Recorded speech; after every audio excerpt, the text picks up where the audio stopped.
총 몇 명입니다. 오늘은 왜 저만 불렀대요? 네? 여기 한 분 더 오셨는데요? 아무도 없는데 뭔 말이야. 장난하지 마요. 정말 안 보이시나요? 저도 안 보입니다. 아이! 18살 여고생입니다. 저는 초등학교 때 이상하리만큼 꿈을 정말 자주 꾸는 편이었어요. 예지몽까지는 아니지만 큰 사건이 있을 때면 꼭 그에 연관되는 꿈을 꿨죠. 그리고 이건 5학년 때 일입니다. 당시 저희 엄만 이모 회사에서 일하실 때라 늘 아침 일찍 차로 출퇴근을 하셨는데요. 그때 여름방학이던 전 집에서 아침 늦게까지 늦잠을 자고 있었죠. 근데 꿈에 돌아가신 할아버지 목소리가 들리는 겁니다. 뒤를 돌아보니 뜬금없이 웬 빨간 풍선을 건네주시면서 이거 놓으면 안 된다고 신신당부를 하시더군요. 하지만 전 할아버지를 뵌 게 너무 반가운 나머지 하시는 말씀을 흘려듣고 풍선을 대충 쥐고만 있었습니다. 그런데 할아버지가 풍선끈을 쥐어주시고선 곧장 뒤돌아서 가시길래 전 할아버지 어디 가시냐면서 따라가다가 풍선을 놓치고 말았죠. 그런데 풍선을 놓는 순간 할아버지가 무서운 표정으로 돌아보시더니 내가 놓지 말라 했잖아! 라고 소리를 지르시는 겁니다. 꿈속이었지만 전 할아버지 호통에 겁이 나 반사적으로 점프해 겨우 풍선을 잡아챘죠. 그러자 할아버진 다시 미소를 지으며 안심하신 듯 사라지셨습니다. 그리고 바로 꿈에서 깼는데 놀랍게도 깨자마자 출근하신 아버지께 전화가 왔습니다. 아빠. 엄마 교통사고 나서 입원했단다. 병 가야 되니까 빨리 내려와. 전 갑자기 엄마가 다치셨다는 소식에 너무 놀라 준비할 겨를도 없이 아빠 차를 타고 병원으로 향했죠. 자초지종을 들어보니 엄마가 출근 중 가파른 내리막길에서 갑자기 튀어나온 사람을 피하려다 차가 전복됐고 그 때문에 목과 허리에 큰 수술을 해야 한다는 겁니다.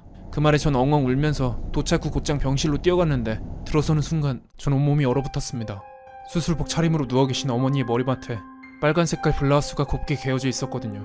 혹시 꿈에서 할아버지가 잡으라던 풍선이 이걸 뜻하는 거였는지 심장이 철렁했습니다. 만일 꿈에 날아가는 그 풍선을 잡지 못했더라면 어떻게 되었을까요? 우연의 일치라 생각하고 넘겨보려 해도 그때만 생각하면 다시금 오금이 저려오곤 합니다. 그냥 다리에 쥐난 거 아닐까요? 엊그제 전철 타고 귀가하다 겪은 일이에요. 그때 전 끝자리에 앉아있었고 남사친은 제 앞에 서 있었는데 옆에 앉은 남자분이 꾸벅꾸벅 졸고 계시더군요. 근데 그 남자분이 졸면서 제 어깨에 기대시길래 안닿게 슬쩍슬쩍 피하면서 신호를 줬죠. 그래도 계속해서 기대길래 제 남사친이 팔로 머리를 막았는데 아는지 모르는지 그냥 팔에 기대 자더라고요. 안되겠다 싶어 남사친 팔을 치우고 아예 앞으로 나와 앉았더니 이젠 그러거나 말거나 아예 제 칸에 머리를 대고 자더군요. 아휴, 그럼 이거 그냥 서서 가야겠다 싶어 일어서려는데 뭔가 이 인간 때문에 일어나야 되는 게 억울해서 이러면 안 되지만 얼굴에 방귀를 끼고 일어섰죠. 근데 얄밉게도 얼굴 살짝 찌푸리는 거 빼곤 다시 잘만 자더라고요. 이거 아주 괘씸하네 하고 있던 그때 웬 인상이 험악하신 아저씨가 자리를 찾으시다 그 남자가 누워있는 칸을 보곤 아무렇지 않게 그냥 턱 하고 앉으셨습니다. 근데도 그 남자는 어이없게 잘 자더군요. 끝! 오늘 사연 엔딩은 웬일로 얌전하대요? 이상하게 하면 또 뭐라고 하실 거 아닌가요? 에이 괜히 그런 거죠. 하던 대로 해봐 왜? 그럼 그러죠.